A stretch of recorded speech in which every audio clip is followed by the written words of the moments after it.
Hello everyone, welcome to Hackers Hangout number 29, a special, our second special for the year Hackers Hangout. Today we're talking about the great bandwidth issue. A lot of buzz has been going around in the media and on the blogs and social media about Digicel's decision to block voice over IP, unlicensed as they call them, voice over IP operators. So this hangout, well, the intention of this hangout is to dedicate the discussion around this decision and the implications it will have now and in the future, and of course, whether or not Digicel is making a good move, a bad move, is it right, wrong, that kind of thing. I am Lasano Murray, the usual host of these hangouts. With me, I have Musa Martin, we have Michael Khan, and Jesse Bernard. Stanford Mings is coming in and out, and we hopefully will get some more participants as soon as I don't know, as soon as the link starts going around the social media well enough. So welcome everyone to the hangout. Thank you. Thank you very much. Oh, welcome. And usually the way we start the hangout is we kind of introduce ourselves formally and let people know what we do, anyone who's viewing the hangout. So like I said, I'm Asana Mari, I'm usually on these hangouts. Let's start with Jesse, then we'll go to Michael and Musa. Okay, good night, everybody. My name is Jesse. D. Bernard. I am 20 years of age. I am a recently graduate of American sixth form. You could say I'm mostly a Linux advocate. And also an IT advocate as well. I am actually for the Linux community. I believe in the development of Linux in the Caribbean. Now I am in this hangout because a crucial issue, not just for Trinidad and Tobago, but for the Caribbean. And I believe this is a hangout that I must be there. Thank you. Okay, very well. Michael, you wanna go next? That's my cue, right? Yeah, that's you. Yeah, sorry about that. Yeah, Michael, I'm the head of the Apple community, Trinidad, president and dictator. For the past, how much, 10 years, so dictator. Yeah, this affects everybody.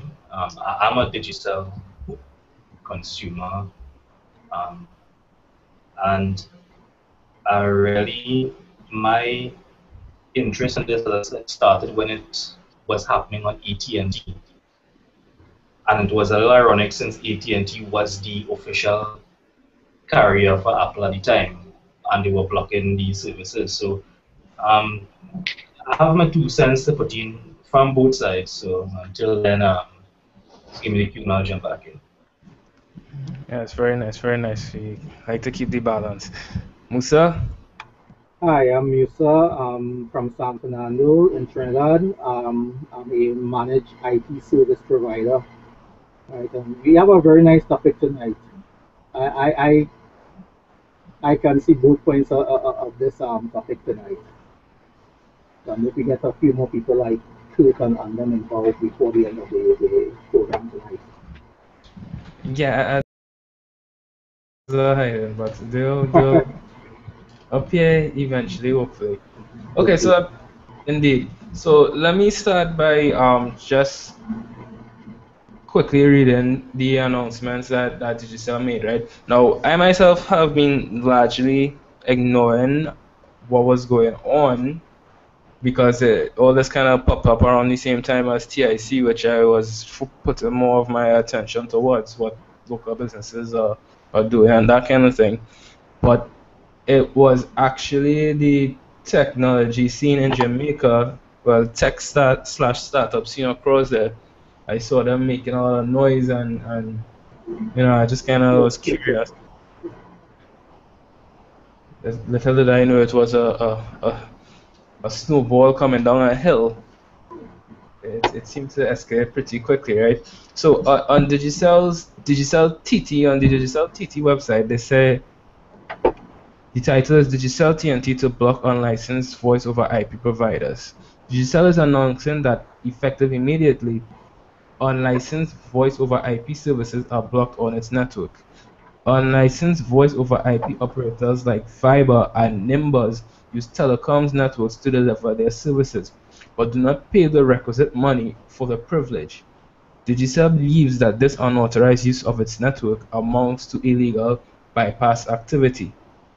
Voice over IP operators Tango, Fiber, Nimbus, and Fring will be blocked effective immediately, effective midnight. Midnight 4th? Okay, not too sure what that's supposed to mean. I guess it just means midnight on the 4th. With these unauthorized voice over IP services putting enormous pressures on bandwidth and customers' data usage experience being negatively impacted as a result, the company has been forced to take firm action. This is about getting the voice over IP operators to agree to pay a reasonable price for the services that at this point they are taking from us for free. Just as a consumer would not expect to go to a supermarket and take the goods off the shelves for free. So the Hmm. voice over IP operators must be forced to pay their dues so that our customers can feel the benefits of our investments. And they go on to say that discussions with the voice over IP providers are ongoing, and Giselle is hopeful that the measures will be temporary. Actually, now that I am reading this, I don't think the Jamaica article is I think is the same thing. Um, Pretty same, yes, because because Sana, you have to remember that this is first originated in Jamaica, and then it's Haiti, and then it's Trinidad, and then it continued into all the country that digital operated. Hold on, just one second. I took a picture of it actually. I'm just gonna check back. But Okay. there's a number of different stuff in here that I'd like to address. But before we go into that, well, between Musa and anyone else who has used these voice over IP services, can you explain how it works in relation to communicating with somebody on Digicel's network? Sure, I could explain that. Now, Well, basically, do you use the voice over IP services? yes, I did. I have used Skype. I used to use Viber, but not anymore.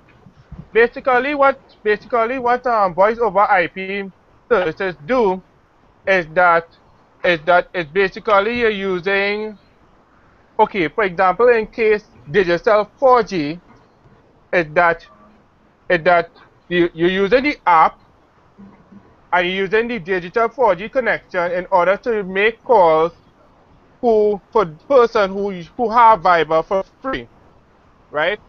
So in that case, it operated like you do not need to charge it, but you still need to charge for for the internet fee. Like for example, if you have a Wi-Fi access and you have to pay for the service providers to use it. But basically, you're just connecting up to the Wi-Fi. Okay, you got you all. Am I lost? Did I lost you anywhere there? No, it doesn't. No, continue, Jesse. All right. I just wanted to ask, before you continue, have you ever paid for Viber as in Viber out, which is the main money making for Viber? No, I haven't. No, I haven't. No, I haven't. But I think Viber out now you have to pay for a credit in order, and once you pay for the credit, you are therefore allowed to call anyone outside of Viber. So so in a way, Viber kind of works like a mobile operator, but instead it works via a 4G or a 3G or a Wi-Fi connection. Without a Wi-Fi, without those connections, the app will be useless. You cannot operate it. So you need to have a. So what happened with digital now? And I think this is one of the second hidden reason why they decided to block that is because they realized that this would be a bit unfair, and it could take the customers. They will reduce the customers who use the traditional voice and text services. They will end up losing money because they will therefore switch to Viber, because Viber have the same services. Yeah, just yeah. So you're saying that basically the existing business would be at risk because of the data services, correct? Right? That is correct. That is Right. correct. Hi, Um, you guys hear me? Michael, you want to say something? Yeah. Yes, Yeah. we are. First, I agree that Digicel, the business model is at risk here, right? Yes. Because people are not realizing that fiber doesn't make money off your free fiber to fiber calls. They make money off fiber to phone, right? Yes. So what how fiber is making money when they are using, let's say you're using your Digicel internet, fiber is charging you for connecting your free service, what you're getting from Digicel or part of the plan, and connecting it to a telephone. And they're charging you, and that's how they're making money. Now, Digicel argument is that you are using our bandwidth as a telephone operator to make money, and you are not paying us like how, let's say, Blink leases internet from Columbus Communication from Flow. You know, how they use their backbone. So people are missing the point. It's not the free to free thing, otherwise FaceTime would have been in jeopardy, you know? It's Yes. the fact that Fiverr is making money off of the data, and they're not of the infrastructure that digital has. That's quickly what I wanted to say. Same So thing with Skype. Skype is Skype free, that's okay, but Skype makes money because you pay for Skype, you know?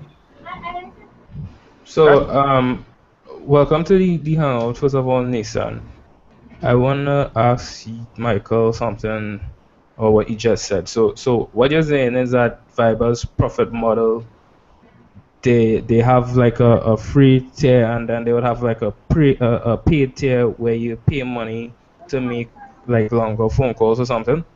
Right. Here how Viber makes money. Now they don't have any infrastructure. They don't provide anybody with data, right? So everybody who has data, they don't provide the infrastructure, but they are charging people to connect you with your data to regular landlines internationally, and charging you a lower they're charging you a lower cost than the phone company would be able to charge you, because the phone company has to pay to connect the infrastructure, which Viber doesn't have to do because they're using the phone company's infrastructure. That's how they're making money, and I think this is what digital have a problem with. No, If it was no. free, it'll be, it, you know, I would. So go ahead. Now, what I want to know before we get deeper into this, because I vaguely remember from the last time well, not even the last time I went to the States, but when I was the first time I went to the States, I think their cell services, how it works is like you pay for a call when you make the call, and also when you receive the call or something like that. So Yeah. what I'm wondering is if in this situation, is it a case that when one of Viber's servers allows you to dial into Digicel, is it that Digicel has to pay, you know, for accepting a call or something like that? Is that also an issue here? There is a cost. Whenever somebody makes a phone call, there's a cost. Somebody has to pay. If it is where you're calling AT&T, you sell to AT&T, how, remember they work out the difference, the average, complicated to get into, but they work out the difference. And then sometime in the future, they decide who owes who money, depending on which part of the infrastructure is used. Viber doesn't pay anybody this. They use a network and they connect you to a local company. That's how they're making money off of people's data, and they're not being paid. Yeah. That is a real issue. Okay, and I see you guys are talking about Skype in the Hangout. You want to mention that we're talking about Skype in the So, chat. Sorry, you want to mention that? yeah, I mean, Skype does. Can you hear me? Yes, I Yeah, do. we hear you clearly. Are you hearing me? Yeah, we hear you Yeah. clearly. Okay, yeah. So, I mean, Skype makes money the same way. They charge for connecting you to an international call, not a Right, direct number. but Skype is owned by Microsoft, right? Yeah. That's right. Well, not well. Recently brought by Microsoft to put it that way. Yeah, So, because one of the issues I like to highlight with these things is that the telecommunications providers, they know which companies to go after because I mean, looking at Microsoft's business model, I know Microsoft does not mind paying other businesses, you know, basically for things to be in their favor. They would not. They used to pay I think it was like a commission or something for like people in the stores who sell Windows machines. So I would expect approaching Skype with this kind of issue, provided it's not something ridiculous, it mightn't be too difficult to resolve. But I'm assuming as well that Viber and all these other voice over IP services are startups, or at least young in the business. I heard Viber is a $1 billion company. Is that true? I don't know, but I the question is, I mean, you're moving away from really what the core issue is. I don't know if you mentioned it before. I'm sorry for being late. I was tied up. Um, Well, when you there's a pay lot of for issues data, here. yeah, when you pay for data from a service provider, an internet service provider, the history of the internet has been that you can do that with that. You can use that data access how you want. Whether you use it for voice over IP, for streaming video, for browsing a website, the ISP has no say over what you should be able to access and what you cannot once it is a legal um, entity. And that's one of the principles of net neutrality, that the ISP should more serve as a conduit for using the internet and for any legal means, and should not be segmenting what service you should use from what they think you shouldn't. And by selectively picking voice over IP applications to block, Digicel has broken that principle of net neutrality and said, here what, we are not just your provider of internet service or data service. We can also tell you what you can and cannot do for it. And that is a big, big change. And it's one of those things that affects the very core of how the internet evolves, because the internet is an evolving entity. They brought up two arguments. One, that the Bible should pay a fee to access their hardware infrastructure. Michael repeated it, because they make money off of it. The point is, okay, you're making money off of a service, but what's to stop them from then telling YouTube, well, you have to pay money to enter our area, and then telling you, because you run your website and it's on your network and you charge a subscription fee, well, you're making money off the data, so you have to pay us something for you to access our network. It extends beyond just a voice over IP application, to say, if they can do it with this, what can they do it later with? Now, you see, the thing is, as I said, there's a lot of different issues here, and what I was saying before, Nissan, is this hangout, we gonna kind of stray from the typical technical aspect and get more into the politics behind it, because I share the same view, don't get me wrong, because what I've been ranting a whole of today is that basically, Digicel and other telecoms are lower down in the OSI model, and they need to stay down there and not compete with people all the way up on the application stack, because that makes things difficult for everybody else, because you already control everything below that we rely on. And No, aside it's from okay to that, compete. It should be that they should be competing, but the point is they have no, chosen not to compete because they use a separate service. no, well, that's the thing. I'm gonna get into that eventually, because somebody pointed something out about digital to me as well. But the thing is, when it comes to application development, because my biggest issue here is what might happen in the future. It's not the voice over IP per se, but what might happen in the future, what may be blocked because it's becoming too popular and the telecoms might have a horse in the race that can compete. That's my biggest issue. Um, but I pulled up, you were saying that they were breaking the internet and net neutrality and that kind of thing, right? I think Digicel, though they have not really responded yet. I guess you have to wait a month there and see what kind of statement to issue.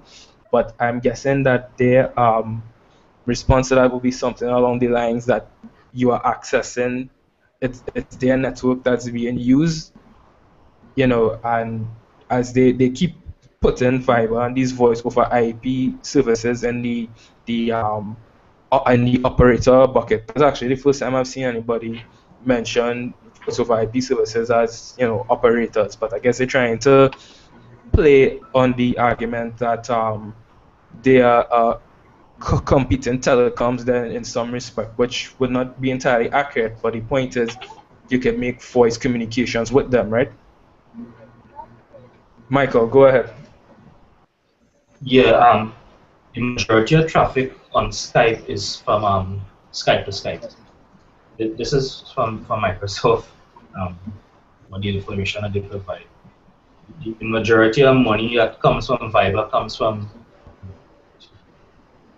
internet to landline, because the free way is just to get you in, to get you using it.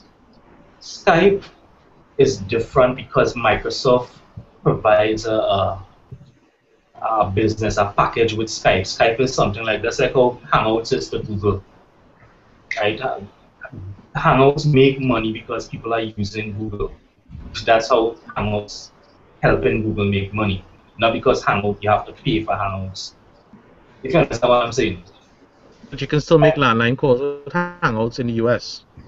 Well, I was gonna ask that actually. Google There was Google Voice, right? Yeah, yeah. Yes. They can do that. Yes. Right. But the majority of traffic from Google and from Microsoft is between people who are using the internet, because it's tied to an internet service that Microsoft is providing and that Google is providing. Google doesn't want you to make landline calls. They want everybody on the internet using the internet. I would argue differently. I mean, yes, the majority of traffic is Skype to Skype, but their money-making model is still built on Skype to landline and making and charging persons a fee for, well, previously it used to be for multiple group video chats. They've taken that away. But right now, the only thing they really charge for is to retain a personal number in a country of your choice, and to be able to make calls to a different country, you're charged a rate that is lower than the international direct line calling rate. So Viber and Skype make their money the same way. How the traffic happens is not if it is that people use Skype to Skype because they used it, because it's also a desktop app and historically it's been here longer. That's how it has evolved. Viber may evolve around the same way. No, I agree. I agree with you.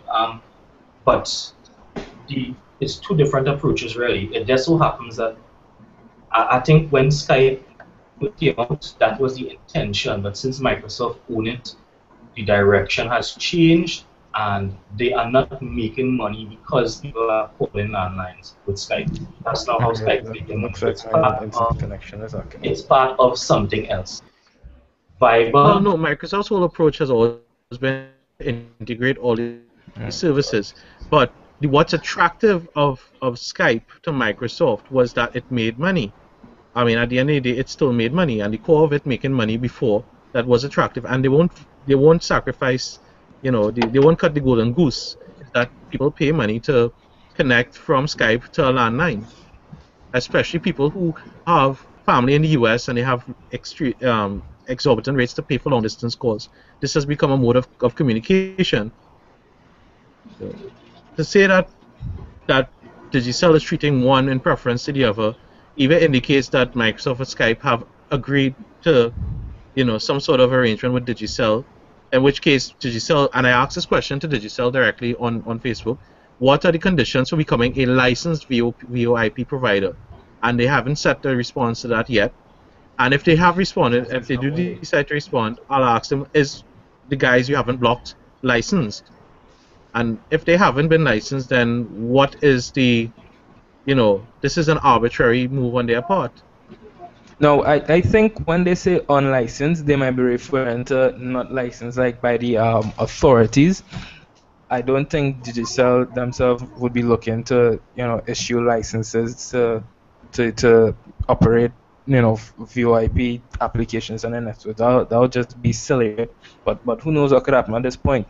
But bringing this back to Digicel, I think we could all agree at this point that it's a case of they are trying to basically defend the area where they have made already significant investments, which is in this voice, and I would even throw in the SMS, the voice and SMS infrastructure. And that is Um, their fault because they bet on. I wrote this in my blog. They're bet on the wrong horse. The real thing they should have been investing in is internet infrastructure. aha, and The bandwidth. that is where I'm If gonna you put you decide, if you in make a that bad trap. business decision, and in the future you realize that was a bad business decision, But then you are at a point where you have to decide you have to bring a new investment to recover from that, or you have to change your business model. well, And hold on they're not doing it. before you start burning Digicel down. You guys are hear me right? I notice my connection is dropping on I'm and here. off. I Right. hear you. Before you start burning down Digicel, I dropped an article somewhere, but I was doing some reading. I don't know if you guys remember that Digicel posted some net losses recently. Yeah, I read it, and I'll add an interesting fact. But continue. Right, and the word I'm hearing, this is not official word, but what I was hearing is that they made significant investments in the 4G technology, and that was a part of why they took such a blow. And what it looks like to me is a case of it's either they blindly made that 4G investment without expecting that something like this might happen, or their plan to deal with it is basically what we see now. And if that's the case, because if you look at the other countries, as we said, stuff like this is going on, and every other telecom they try this similar kind of approach. So it looks to me like Digicel is trying to go forward more into the data thing, but they just don't have a solid plan as to how they're going to So compete when they open up the I would, gates. I would offer that when Digicel did that approach, they were thinking, okay, we'll be the last leg provider. We don't need to have the pipe. We'll just lease the pipe from other providers whose business it is to do that, and then we will sell the last leg, which is the 4G network, which will be the local point. The problem with that is it has failed before because when TSTT came into the market, they were the only internet service provider in Trinidad, but they also competed. Dark They days. they sold lease lines to Interserve, CaribLink, all these other guys who have disappeared now on our Flu, simply because they competed with them, so they're always able to outprice them.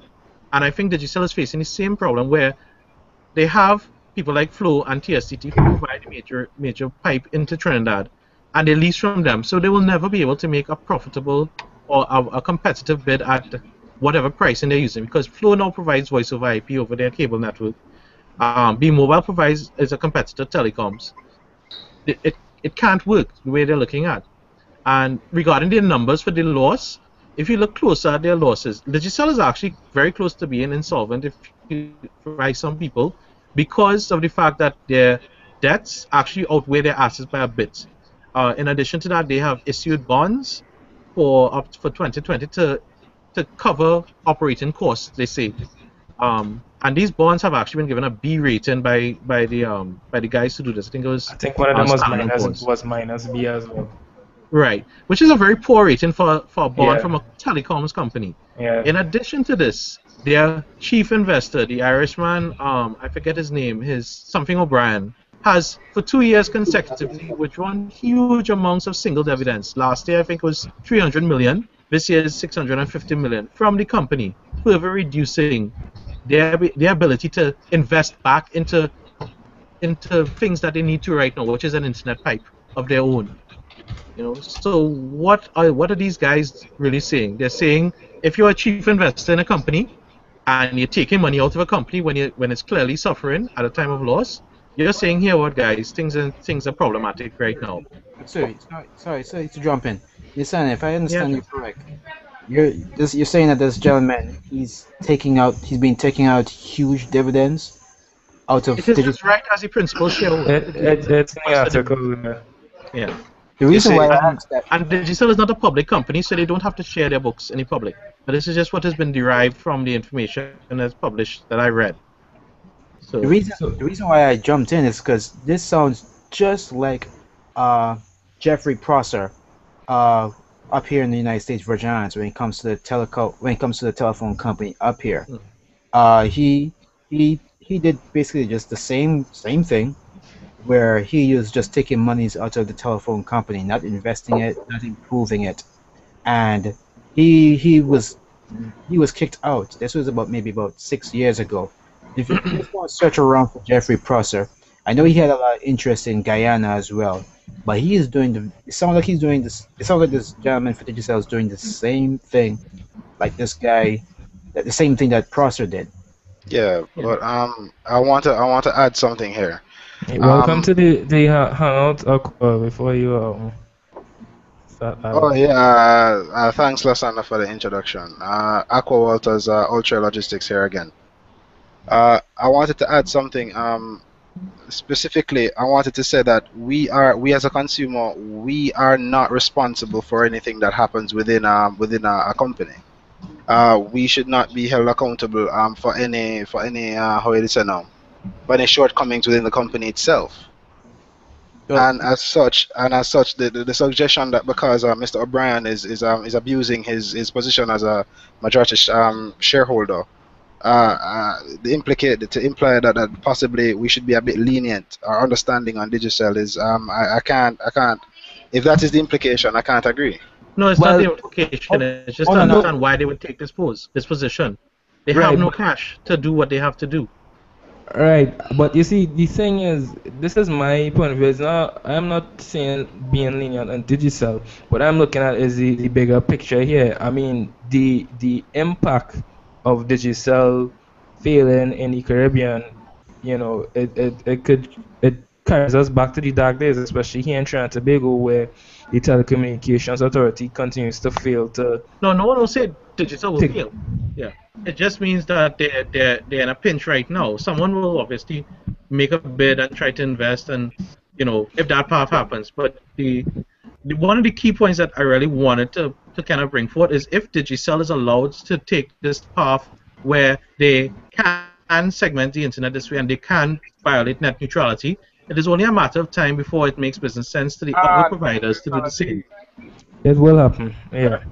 Yeah, because right now it was in the UK, and there was a link I posted about an interview in BBC. The UK does not have this problem because the ISP market is so hyper competitive, and the leveraging or the lobbying power of those ISPs is not that high with the government. So they don't have a problem with net neutrality right now. In the US, it's different because the lobbying power of the telecoms is extremely high, and that is why they have this as a real issue right now. Um, Yeah, and it's kind of corrupt too because apparently this guy from who used to lobby for the telecoms companies in the U.S. Apparently, Obama appointed him just a couple weeks ago as the head of the FCC, who was yes, supposed to actually yeah, regulate them. yeah, I saw the video you posted, Aqua, and it was very interesting to see the analogy the commentator said where they needed a babysitter for their baby, not and instead they brought in a coyote. So, Yeah, A dingo, hilarious. a dingo. yeah, a dingo. It was a dingo, right? Yes, they brought a dingo instead, and You you know see, you it's you guys make me jealous because I haven't had proper internet connection all day. Now they heard that you was hosting this boy, so they had to fight. I tell you. No, I think we here in Jamaica we've been strongly considering taking on a wider role when it comes on to regulating these, or at least forming a watchdog group of sorts. And it's a really serious consideration because at the meeting with the Office of the Utilities Regulation, um, the people v Digicel here in Jamaica, it was one of the strongest points raised where Digicel is continuously abusing their position to force profits.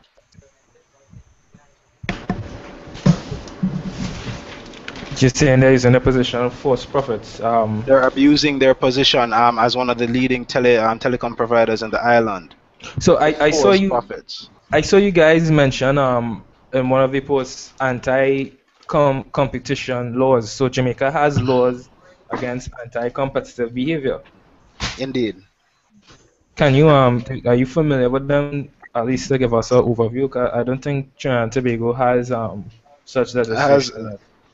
like I'd have to it would have to be something that would have to be searched for, because I did have to search for it with the aid of a lawyer friend of mine. Hmm. But to refer to the law in question, it's the Fair Competitions Act passed by the government back in 2001. The particular section of that law is Section 3, subsection 17, A through C, which specifically speaks to unfair competition, applying dissimilar how do you say now, preference to one service and not to others. Is that Which is is, is that part of your the Companies Act or something like that? not the Companies Act, the Fair Competitions Act.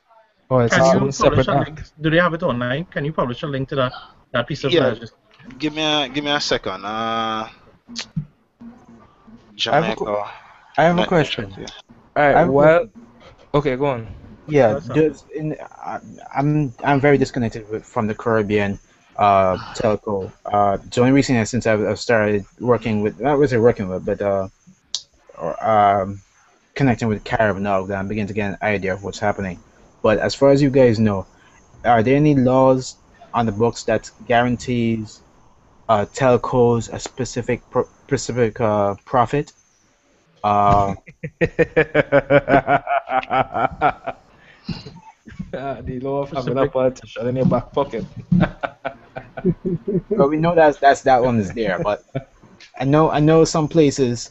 Uh, I know like here in the Virgin Islands, uh, because of the Virgin Islands, the telephone company is the only telephone company that's here. They're guaranteed by the it's called a Public Service Committee, I think, PSC, that they're entitled for a certain amount to make a certain amount of profit. In Actually, actually, I think we do have some incentives, but I'm not too sure if it revolves around finances. But there are some incentives for telecommunications providers down here. I do remember that being mentioned when they were talking about because right now in Trinidad and Tobago, we've for the longest while been trying to get, I think, at least two more telecommunications operators after the Lactel people said this is ridiculous and Yes. so that's I but think they always come close and say they've got somebody who's interested, but to date I don't think there's been any solid bids to come into the market. also there's one thing that y'all should know, that before digital come to Trinidad and launch it and apply the trade there was also one network, I think with Verizon, that planned to come here before digital decided. Yes. Well, I don't think any of that was actually planned. From how I'm looking at how these things unfold, it just looks like it was considered. Because I remember the guy from Lactel, he did a interview in the Business Garden, I think, and he was saying it makes absolutely no sense for anyone to come in this current market and set up in Trinidad and Tobago because everything is ridiculously swayed in the favor of either being mobile, and Digicel already has the investment here to hold on. But he was saying that our um the way our if we call it the industry down here around telecommunications, because remember a lot of this at the end of the day, TSCT is still majority owned by the state, right? Saying that the way things are set up, it's very difficult to come in here and actually be profitable. You would literally hit a huge amount of losses like the Digicel before you start making any real money. Hmm. I just wanted to jump on the back end of that there. This whole thing about making money, profit. Did you sell lost what about 200 million or something like that? I think it was a Digicel post 198 million net loss. Right, about 200 million, and TSTT on the whole lost $500 million, right? That's more money than the government on the side. No, but the point Still, is, right, money that is money. Yeah. the point is that it's a nasty price war going on, and nobody is making money. If nobody's making money and everybody concentrating on marketing and on giving everybody the best deals, nobody is advancing their system. Their That's money very is true. going into, you understand, it's wartime going on right now. And it's been like this for years. Yes, because everybody wants to rule the country, but you see, it's that it's that whole issue about price wars where people really both companies are not making any money. Both companies can't invest. Digital and the mobile touting this 4G stupidness here, when in reality we barely getting 3G. Now, it's something I made on Facebook and following what Nissan said. Um, you can't advertise a 4G network and then everybody comes expecting 4G, expecting all these voice over IP services, and then the network becomes congested because it was really false advertising to begin with. You advertising 4G, you barely provided 3G, and then complaining that how people are using these voice over IP services and congesting network. Yeah. I mean, how service providers do it? They don't ever buy the bandwidth that could match the total number of users that they have. They use a percentage figure and say, okay, well, at maximum peak time, 67% of our users are online, so therefore we'll buy capacity to cover 67% of our users streaming at this point in time.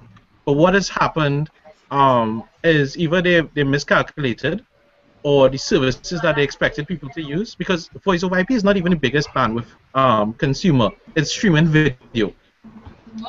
Voice Well, over IP's quality is something like 20 to 32 kbits a second, and streaming video is something like 100 and something kbits per second. well, You know, well, so well. Truth be told, when Digital announced 4G, I remember there was an article with their CEO saying that it's not really 4G. He called it 3.75G or something like that, which I'm guessing refers to the fact that not all the how to put it, not all the facilities of a 4G generation network would be um, necessarily there or robust enough. If I can, I just pull up a definition of it from Wikipedia. HSP, that's what they use, and it's 3.7 or 3.5G. It's not 4G. It's Yeah, still 3G. 3.75. Yeah. Yeah, it's still 3G. It's not. Well, I wouldn't Okay, say it's as far back as 3G, but it's basically like that transient state towards full, having full voice over IP and high. this this this is where people letting the marketing people get to them. It's still 3G. Okay, let's say it's 3. It was even 3.9G, which was close to 4G. Using that definition at 3.9G, which is the HSPA plus, right? It's still not delivering anything close to what 3G, 3G, not 3.9G. They're not even delivering close to what 3G is supposed to be, regardless of what infrastructure they say they have. and that's probably a result of the pipe they have on the back end. Because you can have the fastest network internally as you want, but if at the back end you need to go out to get internet, and you need this, it's like leasing a 6-inch pipe to connect to a 20-inch pipe. You Right. can only get as much as 6 inches could carry.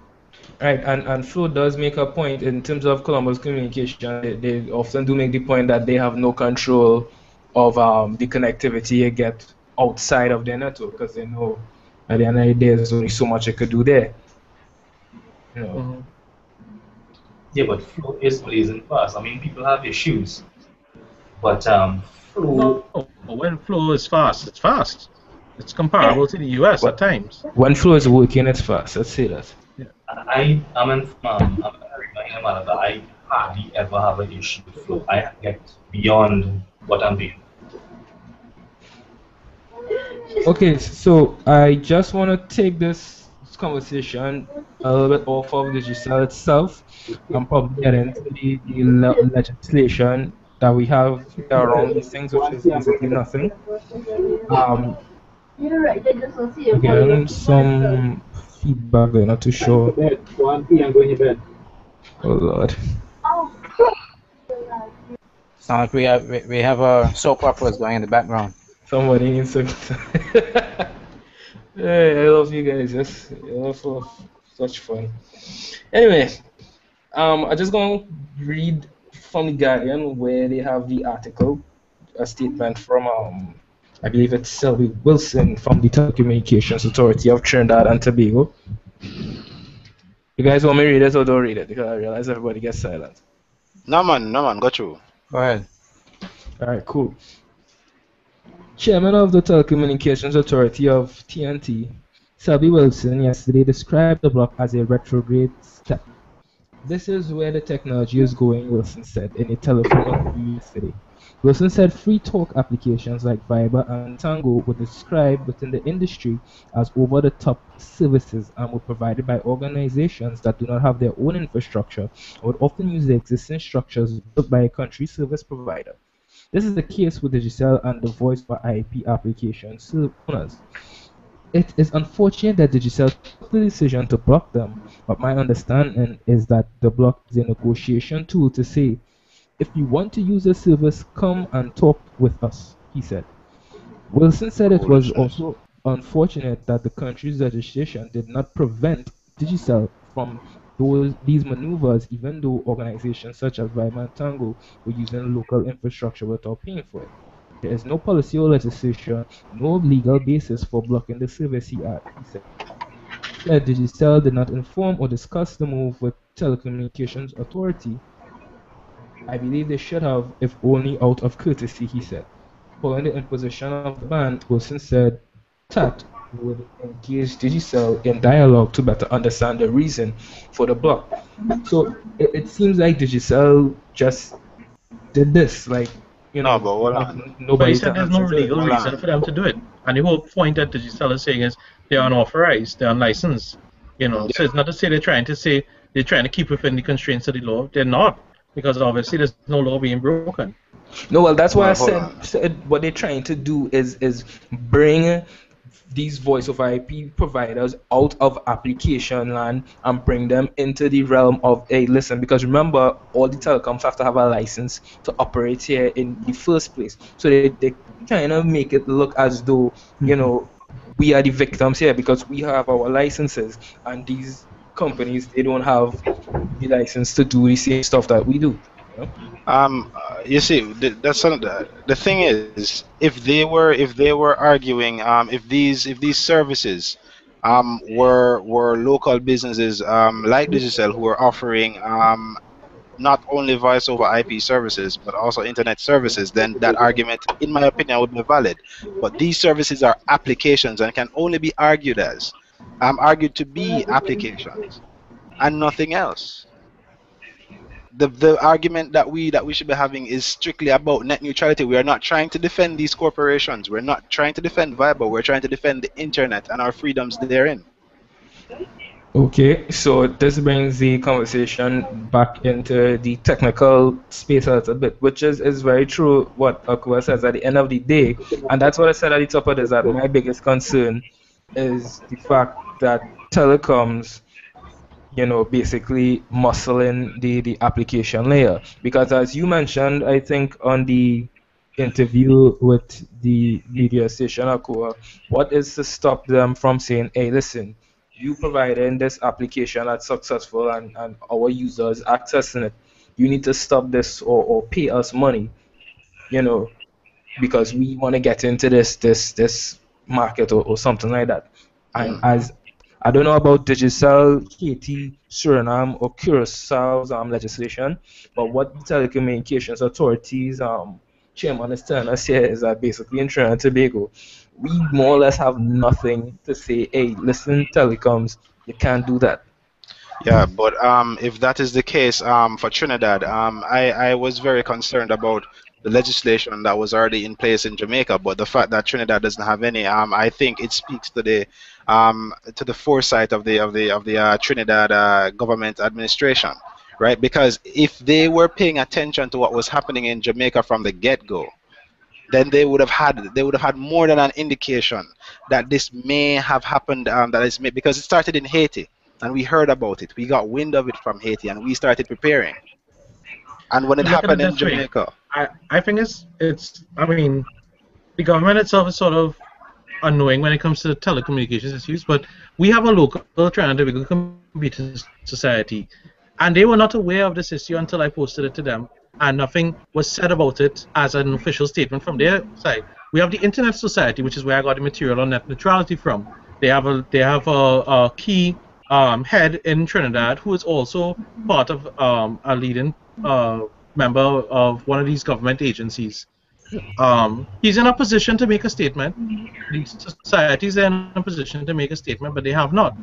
They have lobbying power because they claim to have memberships that represent Trinidad and Tobago computing, but they have said nothing. There's nothing official yet. The only statements I've heard of significance were from this group, and I saw one post on the mailing list that was responded to, but there's nothing in a public domain that says, "Hey, this is our official statement as the representative of this particular piece of society," and that I think is a failure. Uh, I mean, yes, the government should be foresightful about these things, but at the same time, if there's a local group that's supposed to be representing the interests of people, and you want to claim that role, you have to be able to put forward those statements in a timely manner. Yeah, yeah. Regarding the groups, though, I mean, this is just my opinion. I don't know what the truth is, but sometimes it looks to me like a lot of times what might happen, people might be, especially in the case of Digicel, because Digicel sponsors so many things.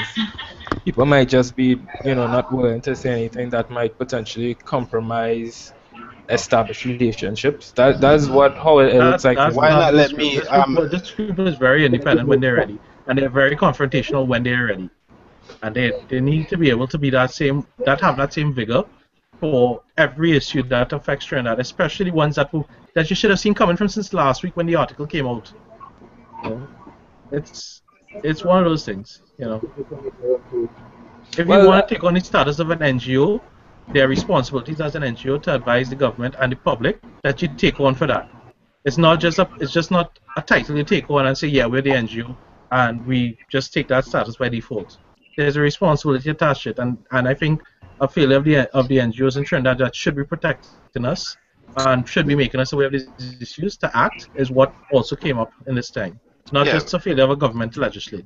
yeah, and this is what I said when I spoke to Lasana earlier. I'm saying that there are a lot of people with heavy stakes in the telecoms tech entrepreneurial space. People like myself, and I am more than happy to jump on a plane and come down there and fight this fight. I'm more than happy because it would appear to me that nobody's vigilant enough to stand up to digital in Trinidad. Or if that is not the case, it doesn't seem as if nothing is being done quickly enough. Nobody. Lasana, do you have anybody in Trinidad? Any lawyers that you know personally? I know a bunch of lawyers. I'm not too sure if they Well, practice in don't this jump space. into that. It's I mean, Tat down is already down here. clearly going The to speak. popular thing is criminal law. Yeah. Ah, boy. But Lasana, don't jump ahead. I mean, not to say nothing is being done is jumping in. TAT did say they would be engaged in a dialogue. Telecommunications Authority is the representative body for regulating these guys. We have to give them the chance to do what they have to do. We have And to wait until the work week starts. Basically, that's yeah, what I'm looking for, because as Nisan just said, Telecommunications Authority Aqua does often have these public debates, but if you attend them and you listen to the state of the Telecommunications Authority, you Hmm. realize that they have intentions to basically regulate stuff like this, but they are almost toothless because they're working on a piece of legislation, I think now for like years upon years. I think it's either like the broadcast ACO or telecommunications ACO, something like that, that they keep drafting up, and like each draft they basically Hmm. refuse because people say it's incomplete, it's not well done. They have interest in taking the wheel here and these things, but they basically toothless. And So okay, I'm gonna ask you something. The license that was alright, see, like here in Jamaica, the license that was issued to Digicel, it was issued by the Office of the Utilities Regulators. The license that was done for Digicel in Trinidad. Has anybody taken a look at it yet? I have not. No, That alright. If somebody can forward that to me, I will go through it. With a fine tooth comb. I will go through it. I will recruit one or two of my lawyer brethren, and we will go through it. As well as what regulatory bodies manage the utilities in Trinidad. And has anybody made an attempt to say to these people, we need to know what laws, you said there's no telecom law in Trinidad yet? There's no Telecommunications Act yet? There are acts, but there's nothing that specifically prevents the action that Digicel has taken. Yes. Yeah, it deals more with the actual physical communications, like like radio waves and the bands you could utilize and that kind of thing, Yeah. rather Good. than actual data. Good. So why isn't the argument being made that if there's no act to stop them, if there's no act to stop them, why is there an act for them to do it? Why is Well, there a Well, law it's for them one to of do those it? it's one of those debatable areas. What they're saying is there's action and it's like taking a position in a market. As a business, I can take a position X or position Y, and depending on that position X or Y, the consumers respond accordingly. Their response is that Digicel is simply trying to position itself in a market with and using this as a tactic to engage negotiation with some providers. And that is good business at the end of the day. If you have a leverage, you do it. But the bigger issue is that you've just infringed on the rights of a consumer that has been up to now accepted as given and not needed to be legislated. And by doing that, you have forced a case for the proposal of legislation that does protect this right. It's like saying, well, we all assume we can breathe here, all right? And then tomorrow someone says, no, well, if you're walking in this room, you have to pay $5 because the air in here is special. It's nothing stopping One someone sec, from saying that. one, one second, Nisam. Musa, what is that you just posted in chat? Where did you get that section that's from? from Digicel's website, right? I could post a link for you. That's also on their contracts. So if any of you all have contracts with Digicel for data, it is on the contract. Okay, Oh yeah, well, yeah, I yeah, I know guess about that's it. I know I about guess it. that's the end of it there. Not That's the really. No, no, no, no, contract. no, no, no, no, not really. yeah, It was the same. It's the same contract they use for us here in Jamaica, and the lawyers at the OUR basically said that when it comes down to it, if you guys are going to fight this, it's going to be a contract. It's going to be a contract law case, based on the fact that the contract that they have, it's just bullshit. yeah, but Akua, about what you just mentioned about the Telecommunication Act. Yes, in Trinidad, actually there is no laws that actually prohibit what digital taking this action, like what Hmm. digital just did. Right. However, what I heard, because me and my uncle have a discussion about this, is that this is part of the license, right? And there is no clause in the license which grants digital to operate in Trinidad that actually prohibit to do this action. So Right. basically, yeah. So basically, what they could basically is that they could do what they want. All right. Who issued the license? The That'll Telecommunication probably through Authority. chat. Yeah, that'll be through chat. You see, wherever understand as well, Aqua, is that Trinidad and Tobago has been on for the past couple of years, it could almost even say decades, has been on a desperate development kind of path. And when I say desperate development, I mean they just want, whoever foreign multinational company to come down here, whatever industry it is, and get something done. They try to make it as attractive as possible.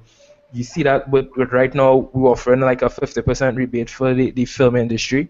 We have tourism and incentives. We have incentives, of course, for the energy sector to come and operate in the country. The country has as at least as long as I know myself, has always been trying to attract more foreign investment, and we already have a whole bunch of tied up legislation, but you'd find like a lot of these things that are made to attract the foreign company investment to come up here and set up. They basically kind of like, get them like a free pass in certain areas. Then I don't mean like a free pass illegally. I just mean like they try to make it as easy and in their favor as possible to set up. And I suspect same kind of things going on with like these deals with China and that kind of thing. Like I think the prime minister mentioned or somebody mentioned they were considering removing the visa or some kind of thing like that. It's when I think about it, it's you could understand what the intention is, but it's sometimes troubling how far we willing to go in order to supposedly develop through these foreign institutions. Mm. That's my 2 cents. Okay, Uh, so I just want to add one thing. I have to go just now, but I mean, what Digicel is doing now, if they continue along this path and others follow suit, it we don't have a monopoly in Trinidad anymore when it comes to telecommunications, but neither do we have a totally free market. We We have a have two. duopoly. We have a no. To establish a duopoly, there has to be clear collusion between the two parties. And at the beginning, Which I TSCT believe and there is. I will continue. At the beginning, Yeah, TSCT and go ahead. Digicel were clearly fighting each other at different points. Remember, it has been almost 10 years since that has happened. There's probably limited skill sets in Trinidad in the telecoms industry. There's probably been, people who have migrated or defected from one team to the other and back again. The Mm. collusion will be happening, but not as officially now, because the players have been on both sides of the fence, and they probably keep those relationships moving between them. So it is quite possible there is a duopoly, but this has not been proven yet. But even if it was, is there anything that protects us from that happening? I mean, No. clearly right now, I mean, I saw a statement, I don't know how true it is, that B-Mobile or TSCT has said they're not really on board with Digicel's stance. They believe voice over IP is a fact of today's technology. But who's to say that they won't change that stance once Digicel gets away with what they're doing, if we let them get away with it? And that's exactly what will happen. So the second part I wanted to say is what the end game will end up being, and what will be probably the smartest choice, but not necessarily the choice we choose, is it's going to end up like what AT&T and the Bell companies in the US in the early 80s, where because AT&T had a virtual monopoly over the infrastructure all over, they had to force them to break it up and say, hey, what? No, well, you can't control both the incoming local stuff and the outgoing services. They had to force them off of a specific point in that value chain. And Digicel is only leading itself towards that, where if they try to play hard with common sense, there's going to be a force towards legislation that says, here, what, you're either a provider of data services or provider of mobile of voice services, but you cannot be both. Or if you do provide both, then you must have a condition in place where you're allowed to compete. You allow others to lease that line from you for a specific set price equivalent to your cost. And Well, and Digicel is only leading itself towards that, where if they try to play hard okay, Nissan, you are sounding very soft. it's going to be a force towards legislation that says What is that? Nissan, you're very far away from your microphone, man. Yeah, you need to pick up your there was a microphone. significant delay just now. Can you hear me now? Yeah, man. Yeah, Yeah. can hear you now. Okay, so I was hearing myself speaking because what I was saying is it's going to end up like a case in the US where AT&T was forced to disassociate itself from local service provision because it had the monopoly on the infrastructure and it was setting prices in a very uncompetitive manner. And Digicel is leading itself to a point where if it wants to push back hard against the government, that we're going to push for legislation that says, here, what, you can provide the internet service background for data services or for voice services, but not for both, or to a point where we disassociate them from being able to complete in the application space and in any kind of way. It's one of those. There's no smart way for Digicel to win this. But in your opinion, Nissan, do you think the government should do something like that? I don't think it's called for right now. I believe that in a value chain of services, internet data infrastructure is one of them. The applications on top of it is the next one. The hardware that's underneath the internet infrastructure is another. If you play in one space, part of growth is being able to move into another space. But part of Hmm. healthy competition is not being able to dominate an area by defact of being somewhere inside the value chain that you control prices. Right. Guys. On the side there, you saw me post the copy of the Jamaica's Fair Competition Act. Yeah, just Yeah, downloaded it. thank you. If you go to page 15, in part 3, control of uncompetitive practice, that was the argument I used, um, to some great effect against Digicel here. I have no idea how this would apply to you, but it does give you an idea of how I think if any legislation should be put forward, it should be framed, or suggestion for legislation. Well, I am reading the act on. Oh, I have to correct myself here. Trinidad and Tobago does have an act, but instead of the Fair Competition Act, there is the Fair Trading Act. That is 2006. Yeah. Hmm. And what does it state? Could you? It must be on the internet. I'll find it. The Yeah, Fair well, Competitions Act. Yeah, the Fair Competition Act of 2006. So that's a local act, Jesse. Um, can you say that again? Is that an act local to Trinidad and Tobago you're talking about? Yeah, yeah, that's a local act. Alright, I'll um, have to find out. And this act was reviewed when the question of Digicel's foolishness came up. This act was reviewed and found Um, and well, I found know heard about it, so I'll take a look at it. I don't think it's reviewed, even though there is a section, what? I section think 17. Yes, you could look I think at section 17. I think So the you're general telling me public is way so out you're- of touch with the rules what? there. So you're telling me that this act wasn't taken into consideration when Digicel start up them foolishness? No lawyer never think to look at this? I don't even know. I don't even know, but Listen, and down here, when you have lawyers who operate in the interest of the public good, they become targets. It's not that easy down here to Oh, well, no bullet no, can reach me from no Trinidad, friends. so I will gladly fight it. but you see a court in Trinidad now. They have all these laws, but they never enforce them. So this act here, the Fair Trading Act or the Fair Competition Act, um, this act, right, is one act that is never enforced or rarely enforced. Just see where you find this thing looking like somebody write it in pen in ink in No, 1704 or something like. no, I don't It's see the actually act. Where's 2006. the act? Where's the act? I don't see it. Somebody Hold paste on. it for me. He I'll posted post it. I'll post Oh, it. Nissan I'll posted post it. it up. oh. I'll Nissan post it posted up. I think I put it in the Hangout already. It's supposed to be there as a link. Yeah, Nissan posted that. He said, yeah, same thing. And nobody no review the act? As I in have why? never heard of this. I have never heard of this. Una forget serious and I forget really, really upset. Who did he need to read this? But get digital, does me and know about So Because if you can find a clause in this law that specifically there's a points. section 17 on page 14. Yeah.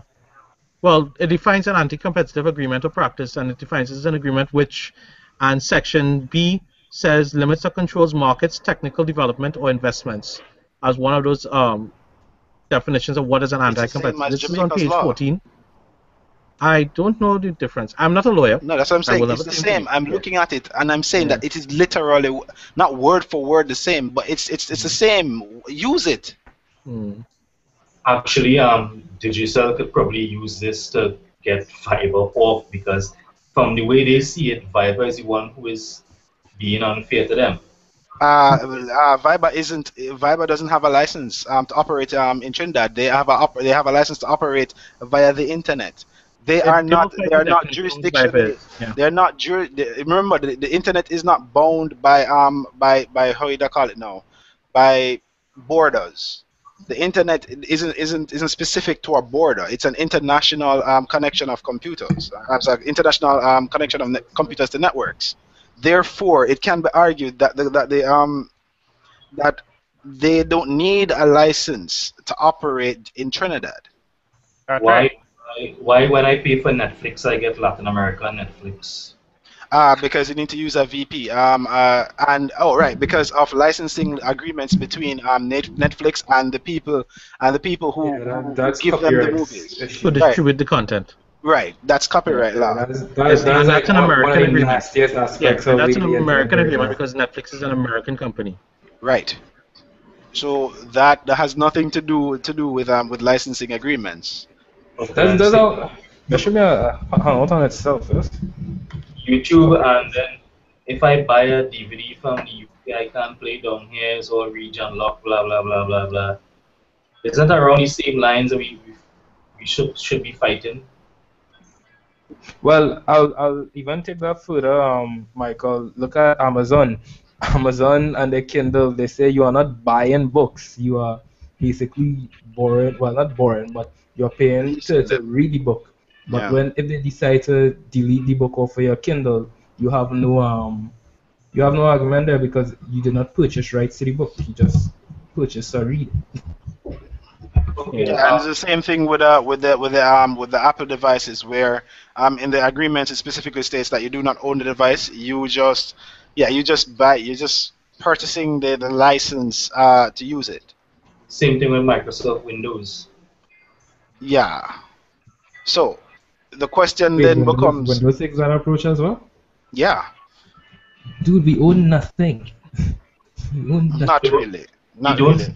own the music on that you buy on a CD or a DVD. The music that you buy, you don't own it. And that's nonsense because I like to think I own the bits on any piece of media that I have paid for. You know, you can say I don't own the music, I can't take the music and claim it as my own, but I do own the bits. I should be able to do what I want with my own Well, bits and bytes. that's where the principle of fair use comes into play. And fair use, and it's interesting because the digital agreement that says fair use is not really fair use, because it talks about the voice over IP stuff.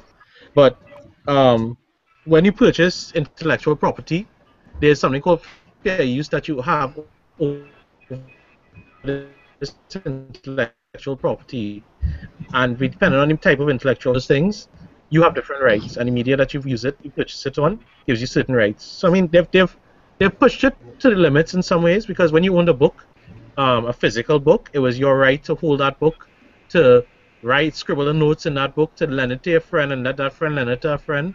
But it still wasn't your right to copy more than I think 25% of your book by local law, because the fair use of that intellectual property limited you from making a redistributed copy of it. And I And think yeah. I think there's even although because there was a big issue with this that they were trying to block people from selling their books as used books, certain textbooks, by saying Right. that it violates the terms. You're talking about physical textbooks? Yeah. Textbooks. Yeah. Well, I mean that's not fair use because at the end of the day, the physical media is that. However, with the electronic one, I mean, you can't sell your used Kindle book, your Kindle book once you've made it, once you've read it. You can actually put it into they've added facilities where you can like put it in a library. But this is an example of Amazon's approach has been different from Digicel. They made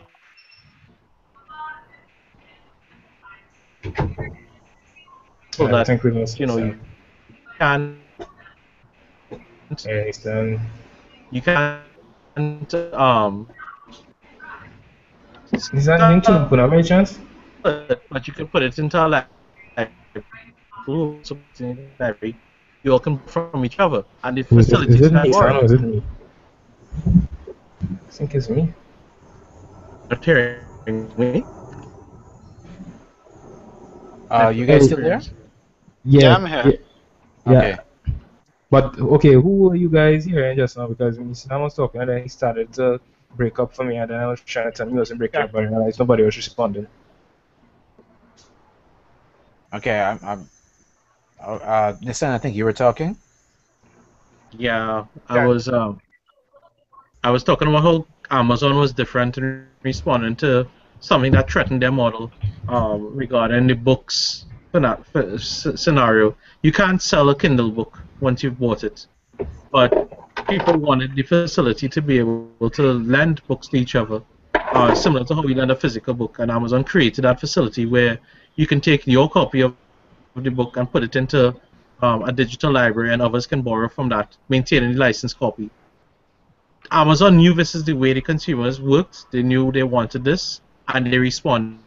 Digicel should respond in similar. If it is that something like Viber is being used and people want to use it, then you need to figure out a way to support that. Well, Can you hear me now? yeah, I heard you. Yeah. Yeah, I heard you. I heard you Are too. you, are you other guys still here with us? Yes, I am. Yeah, I could hear you. Yeah, there.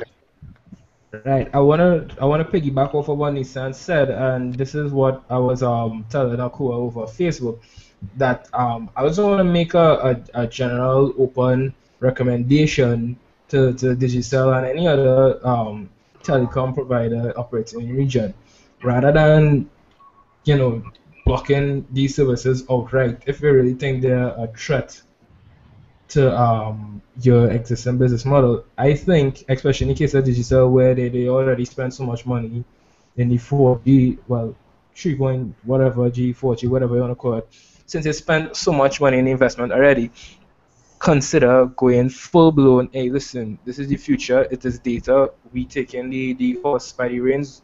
We're going forward with this, and consider investing in the regional application and software and even hardware based companies that trying to come up here that ultimately would rely on your services for people to access their stuff, and that might be a way to basically overcome the competition of international freeness. Yeah, but here's a reality I don't think a lot of us are prepared to embrace. Um, I was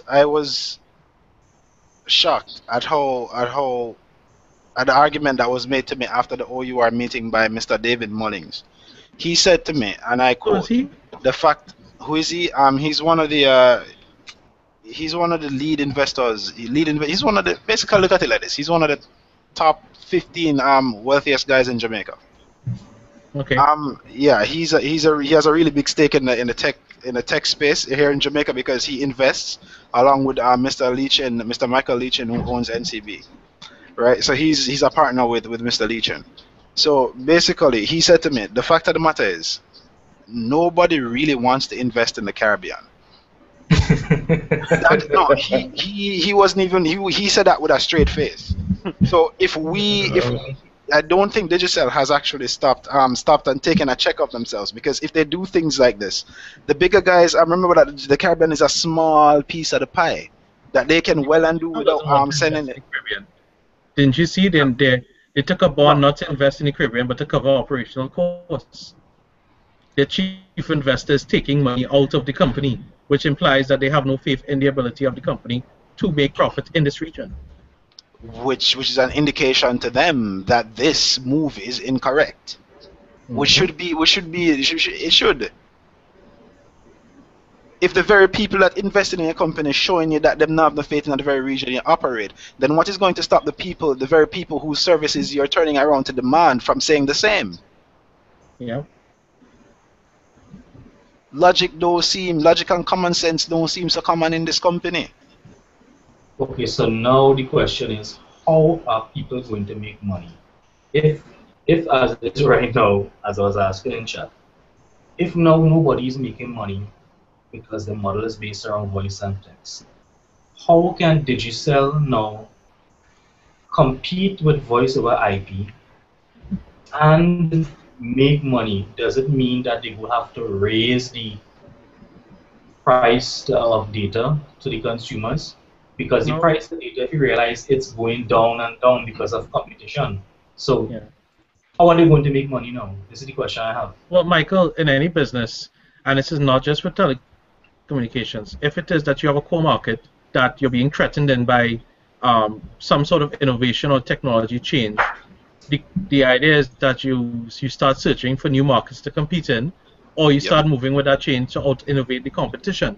And Digicel has chosen the option C, which is protect your market for as long as you could and make as much problems as you can and lose your consumer base. Because one of the big things about Digicel that was their trademark when they came to Caribbean is people liked them. But by not innovating and not seeking to find a path to innovate, they are pushing people to not like them. So the one leg they had to stand on, they're losing. If you get that. Yeah, no, but you're missing what I'm asking here. You're missing what I'm asking. Listen, they they're already competing head on with TSTT, right? They're competing on data and voice, but they're not making money because they're trying to get their prices to consumers so low to compete that they're not even making money. Then they Well, need to, then I think the easiest way to combat something like this They're is to doing the innovate. wrong business model. Right, and this is what we keep jumping around. Yes, they have to innovate, but well, which Mr. Jobs, with their Make diversify your technological investments. Look at investing in wait, other. hold Hold on, on, got you. hold on, guys, Aqua, hold hold on. on one second. Let Michael complete what he's saying. Yeah, man. right. I understand what innovating here. The thing is, what are they going to do? I mean, we want net neutrality. Everything is going to be on the internet. How can we innovate? It's the internet. So the only way I see is if Digicel has their own voice over IP service. Which is something I suggested. Yeah. Right. But beyond that, you can't innovate because all you have to provide is the internet. All You Okay, see, I will you counter see, you see, there. this, Michael, just let me give you an example. Sorry, Lasana, give me one example. go Motorola on, didn't man. start off as a telecommunications provider. Motorola actually started off in a completely separate field. And when they realized the market they were core in was being lost, their CEO took the hard stance of saying, here what, we have 18 months to turn around and get completely out of this field and into this next field. And originally people pushed back and tried to say no, and then 3 months later he said, well, now you have 15 months. And that's when people got the message. If it is competition is so hard in a particular market you are in, then you have to get out and find a market that you can compete in. I'm not saying Digicel needs to abandon telecommunications entirely, but there is a value chain of services that you provide there. Digicel has already come out and launched its own phone. So they know this value chain. They've already come out and offer data services. They provide the infrastructure. They have a wealth of consumer data that is just ripe for a marketing play. They have options to go, but they choose instead to fix with their business model that is dying and try to fight where the fight isn't supposed to be because it leads to a zero-sum game. Right, I understand that. I am way past. I am at the point where, let's say, Digicel changes business model. That's where I'm at right now. Mm-hmm. Right? So what they are doing, they're offering data at competitive prices to people. They're offering handsets to go to the whatnot. But when you get into data and net neutrality here, you are competing with data alone. It all comes down to what price you can offer consumers your data at. Because if net neutrality say it doesn't matter what you put on it, I don't know if anybody's understand what I'm saying. You're in the business of data. Like Flow is in the business of data. Blink cannot compete with Flow. Like you But that's mentioned, where you this. value add to your data. Oh, Lord. You're correct when you say maybe they need to launch a voice over IP service that works on their data network. Right. I say voice over IP is the way to go. And that's one thing. But if anybody, it's a battle between a commodity service and a branded service. For anything that's a commodity, a banana is a banana is a banana. However, if you want to make it something that people pay money for, above the premium, a premium price for, you make it a branded service. Right now, Digicel is saying, well, our data is a brand, when really it's a commodity. And the problem is they're trying to make money off a commodity, and the margins on commodities are very, very low. However, when you have a brand, like how Pepsi is a brand, or Coca-Cola is a brand, or even what do you call it? The bananas in the Caribbean bananas is a brand. You can charge a premium price for it and people will pay for it. So the problem right now, and I understand what you're saying, Michael, data is just data. But you have to realize data has reached a point where it's now a commodity. Digicel needs to understand how to brand that, and they're not branding it correctly. The service itself is not a brand; it's a commodity service. They need to be able to figure out how to brand Digicel's data in a way that works for them. And Yeah, making their own well, voice over IP might be one thing. Making a service like a chat that works, like how a Viber works I on think you guys on their network. underestimating Digicel a lot here, because one of the things I mean you're saying is that digital needs to innovate, but the thing I feel, and basically you're saying it needs to diversify as well. But if you look at Digicel, I mean, even in that article on their losses, there's a company apparently called Digicel Financial Services Limited or something like that. There's Digicel recently, they pushed in their what you call this thing, the cloud services, which up to now I can't remember what aspect of cloud services they're offering, but they got into that space. They also looking to move away from solely like mobile internet access, and also getting into the homes with the WiMAX and that kind of thing, which doesn't seem to have good performance. I Okay. mean, the way I see it, like what I said earlier, like honestly, if digital making a voice over IP application is a bad idea, because, and let's not forget, first of all, let's not forget that all that invested infrastructure, that money is already spent there. You cannot just expect to sell all the equipment and recover all the staff they hire to service and to deal specifically with voice and that kind of thing. You'll have some layoffs there, and that would have some backlash as well. There would But be change, and change always happens. Any business. yeah, but what I'm saying is, to get into that application space, you would now be you will continue to compete with people who have not spent as much as you have spent, who has not invested as much as you have invested already, and it will be basically you competing against like a lot of startups and that kind of thing. But The Lasana, you don't have to compete that way. You assume that because they're moving into a space, they have to start from zero. You can do an acquisition of a lower end startup that's in this space already, who's already figured out the rules. That's what mergers and acquisitions do. what's saying People is don't enter every single area that they want to go into. They buy what that's companies that have already reached a certain point of acceleration. right. They could, well, this is what I'm getting into as well. What I'm saying is, to actually get into do building those things themselves, they already have a whole bunch of baggage already that you can't just rest at the side of the road and get rid of.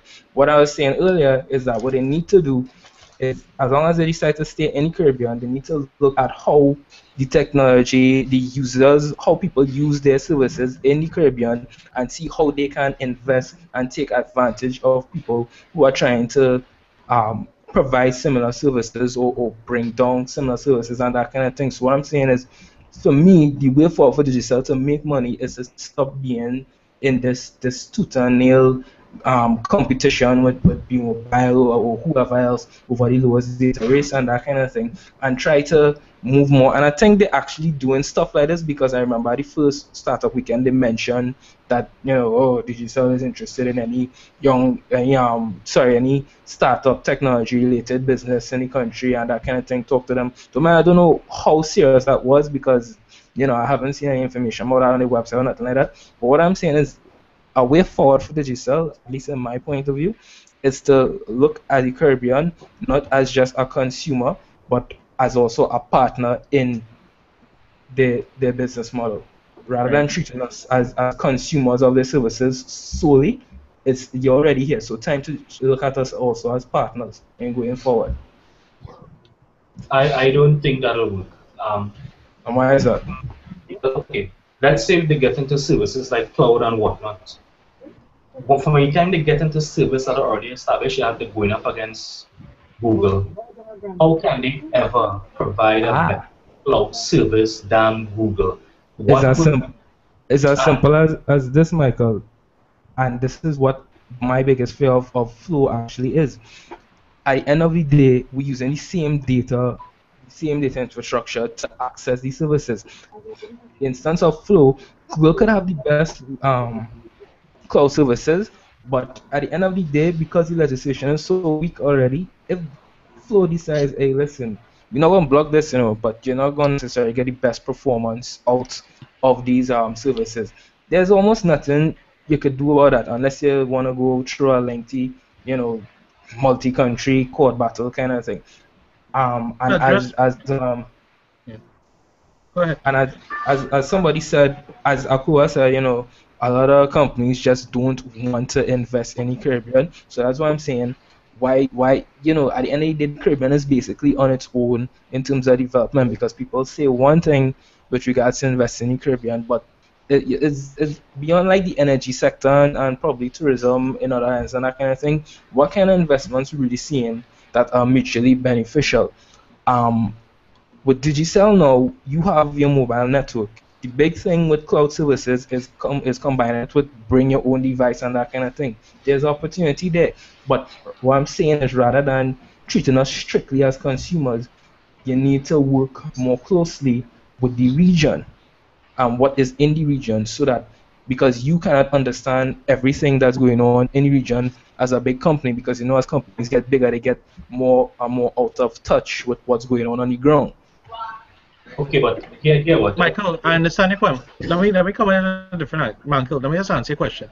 The reason people want to jump into cloud services from at our level, when there are people like Google and Microsoft and VMware and all these guys with the big data centers running, Free, yeah. is that low. Sorry, are you hearing me now? You hearing me now? Go ahead, yeah. Yeah. The reason that people would enter this space at a local level is that at the end of the day, the physical location where data is stored still matters. And for a company at the size of a Google or a Microsoft, investing in a local data center in a Caribbean country does not make sense. However, for smaller companies like a Digicel or Columbus Communications, a local data center point is actually beneficial because they have infrastructure on the ground and they can actually support their users, their core users faster by having infrastructure closer to the users. And it benefits the company as well because there's trust that, well, the data is on my legal turf. Right. Okay. What will make me want to pay to get services when it's being offered free?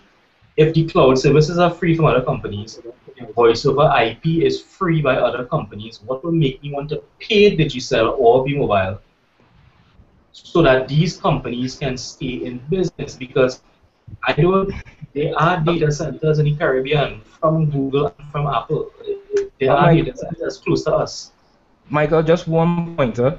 I think the way you ask any question, you ask it from a consumer point of view.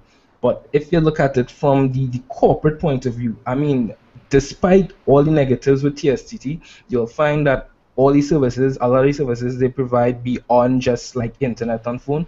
A lot of local companies buy them because it's a matter of trust. And as Nissan said, they're already down here in Trinidad, and there's also the legislation matter where some companies and some even government agencies simply cannot put stuff up there in other countries.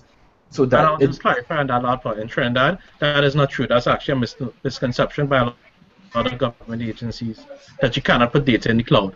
It's actually true that you can. It's just a lot of people are afraid of, they want to spread the fear and uncertainty and doubt of saying, well, I need to trust my data somewhere else. There is nothing locally that prevents them from the Data utilizing Protection this. Act.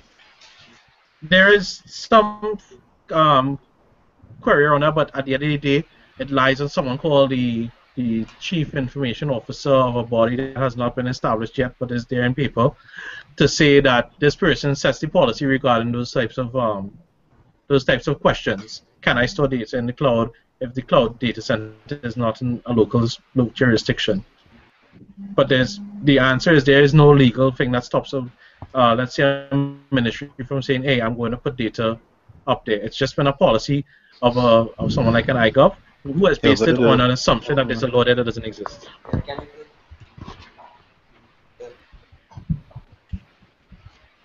Huh? No, he's Okay. So, Lasana, I need to get going in a bit. How much longer are you guys I'm, going to be on? I'm about to wrap this up actually. Okay. I see Jesse, you have to leave. Thank you for coming out. Thank you All very of you much. guys. Thank you Nice for Michael. discussion. And I hope this, yeah, it was a very nice discussion. Thank you very much. And well, I will see the video tomorrow. Take care. All right, so yeah, that's what I was saying. Thank you everyone for coming out to Hackers Hangout number 29, the special, the Great Bandit issue.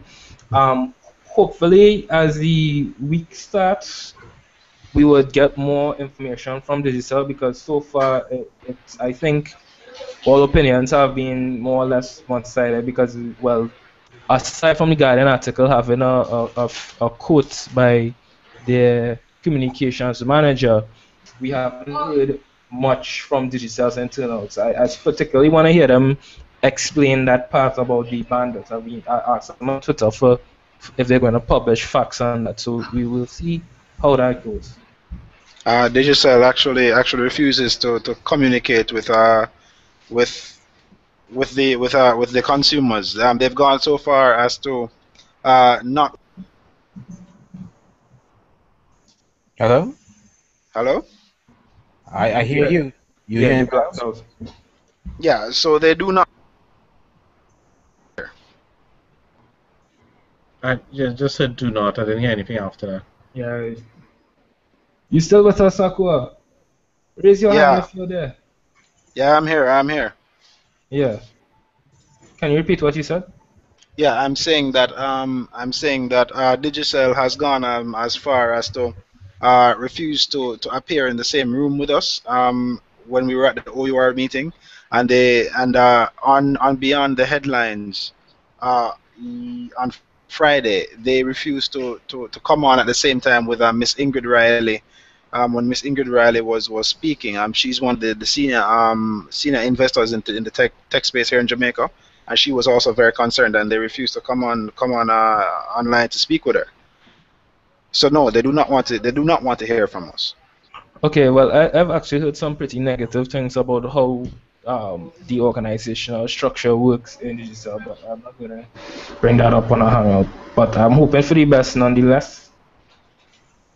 I guess as the week progresses, you'll see Nissan's doing his blog thing. I actually started back blogging. Hopefully we could see Yeah, some posts from you guys as well, your views and opinions, and everyone else in the community as well. Yeah. indeed, indeed. All right. So thank you for coming out, guys, and have a great week. You Hackers too. Hangout. You too, brother. Night. Take care, guys. You're Bye. welcome, man. All right, bye.